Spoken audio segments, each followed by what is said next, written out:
Well, I don't know. We're going from Russia to Uncle Sam, which seems to me to be a perfect transition, right? Yes. Fred Polnisch is an Uncle Sam. I am Uncle Sam. You are Uncle Sam. There you go. Forget it. So anyway, and he's even written a book to prove it. So we're going to be talking about what you do. But first of all, I'd like you to stand up. Can you guys catch him? I just want to show his outfit that he's got here. I got it. Okay. His outfit. And tell us a little bit about your outfit, because it's wonderful. Well, essentially it was purchased, but then I added to it to make it more elaborate and more unique. Well, like so you would stand out a little bit more. Yes, the buttons and the sparkles and so forth put on, and the hat and so forth was refurbished or renewed, you might say, to do it. Looks great. Okay, you can sit down now. Thank After you. I got you to stand up and drove the camera people kind of crazy. But anyway, tell us what you do, because you really are an educator.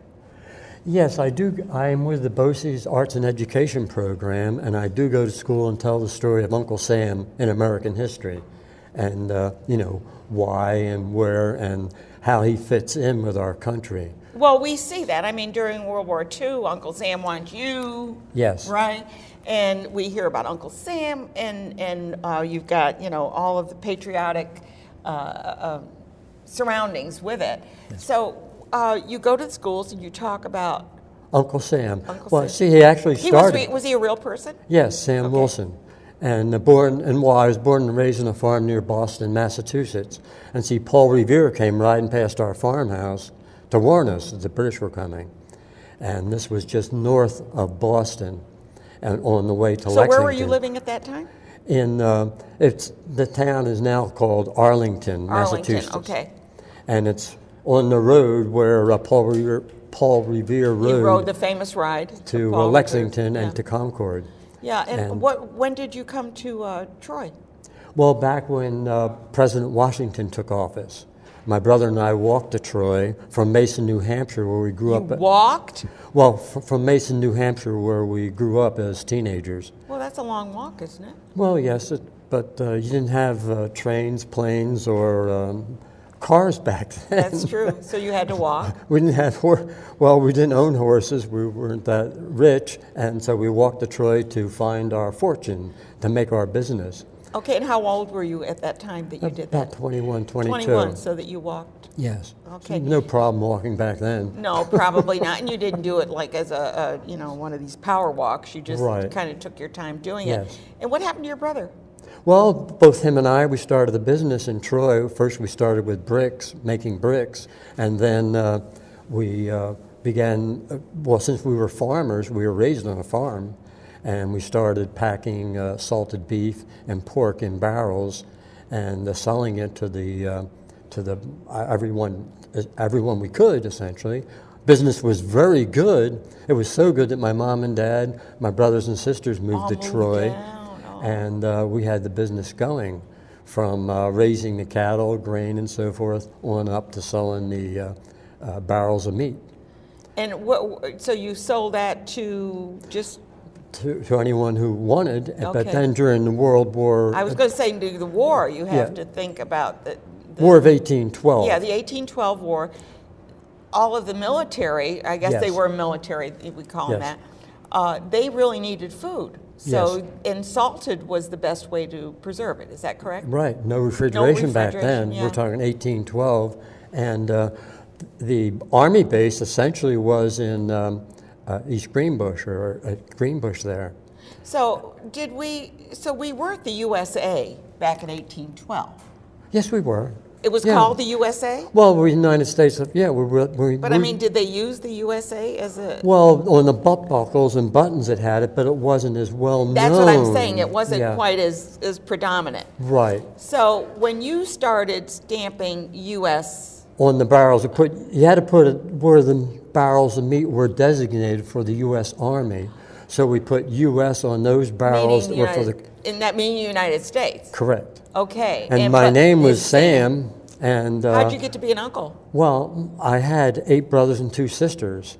And my nieces and nephews, they worked for me, so naturally they called me Uncle Sam. My brother, Uncle Ebenezer, and et cetera. And, well, the joke was made, well, the barrels of meat belonged to Uncle Sam, and that joke took hold. And wherever the soldiers went, they said, well, it means the barrels belong to Uncle Sam. And New York City newspapers began writing about Uncle Sam, at Troy. So when was the first caricature of Uncle Sam? Do you know? Well, it hadn't. I mean, because you would have seen it, right? Yes. Well, yes. Well, then they began writing, editorial cartoons in about the 1830s, and Uncle Sam gradually evolved and became looking more like the figure we have now, fashioned after Abraham Lincoln after he was assassinated by Nass, the famous cartoonist, who also put Santa Claus, the elephant for the Republican Party and the donkey for the Democrats. Oh, really? So that started back when? About 1870s. I did not realize that. I thought the Whig Party was then. I know that was earlier than that, wasn't it? And then, of course, I become famous when I appear on Army recruiting posters in World War I. I want you for the U.S. Army. Okay. And they use that in World War II as well. Yes, yes. And it's become iconic. Yes. So you have never left us. That's correct. Even though you may have eventually passed away, you certainly are still here with us right now. So tell me a little bit. You go into schools to talk about yourself. Oh, we've got photos. Why don't we let you talk about the photos? Oh, this is the photo part. Well, that was our first symbol of America, that bald eagle. And both him and I heard it was supposed to be a turkey, but they ended up with the eagle. John Adams, he wanted the eagle, and he fought for it and won on it. I mean, argued for it. Here I am performing down in New York, in Queens, actually, for a retirement party for the Sisters of the Poor down there. And there I'm at Oakwood Cemetery, where Uncle Sam Wilson is buried. That's a wonderful cemetery. Yes. That's a beautiful cemetery. And that is done. How well marked is the grave? It's marked, and there's designations telling you how to get to his grave. But doesn't have a big backdrop. Right. Okay, go ahead. I didn't mean to interrupt you. But. And here I am at one of the schools making a presentation on my story, Uncle Sam, my story, which I call our star-spangled Uncle Sam. Yeah. And you sure are spangled there. Yes. And here I am appearing with Santa Claus and St. Nicholas there about a year ago in Troy, where the night before Christmas was written in Troy and published in Troy. Boy, Troy's pretty famous. Yes. Yeah, yes. Okay. And here I parade with the Uncle Sam chorus, and we do about 15 to 20 parades each year throughout the area. And that's how I became Uncle Sam, because they needed a person to be Uncle Sam for the chorus. And so then you became it, and then never left it. Correct. Yeah. Yes. Now I'm director of the music director for Uncle Sam Chorus. And you have a website called the Uncle Sam Center. Yes. Yes. Okay. Oh, and this is essentially telling the story of Uncle Sam, or a diagram from where the shot heard around the world, and Paul Revere riding past my farmhouse throughout. And that's a brief outline as to what happened, and writing on the barrel to be Uncle Sam. On the barrel. I didn't write it that big. Yeah. Okay. And that's one of the actual barrels that they had. Really? That I found. Is there an in Uncle Troy. Sam museum? Not yet. Trying to get one You're going. going to start one, I have a feeling. Well, we've been working on it for years now. In Troy. Yes. Got to be in Troy. Exactly. Yeah. That's my feeling. Yeah. And that was something that I want you. Yes, I did a job for the Army, and they presented that to me, and that picture.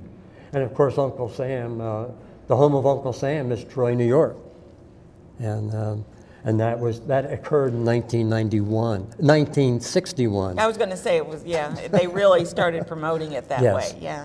And of course, we have the Uncle Sam's Day Parade, Uncle Sam's Birthday Parade in September. And You have one every year? Yes, this will be my 25th parade Oh my on goodness. this September Yeah.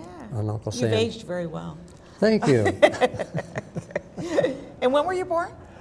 In 1766. 1766. Okay, good. But I really say I was born on July 4th, 1776. 76. And the Declaration of Independence is my birth certificate. It has to be. And the bloodlines of the world run through my It veins. does. Oh, you're For our so freedom. poetic. Keep going. Thank you. Oh.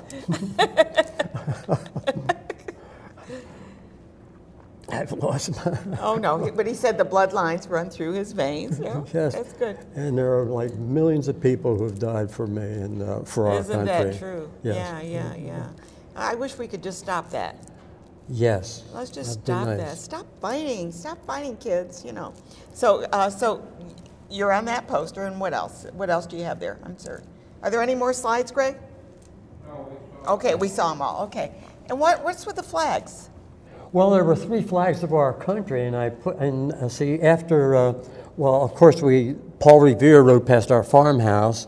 The next event occurred was the Declaration of Independence in 1776, and in 1777 was our flag.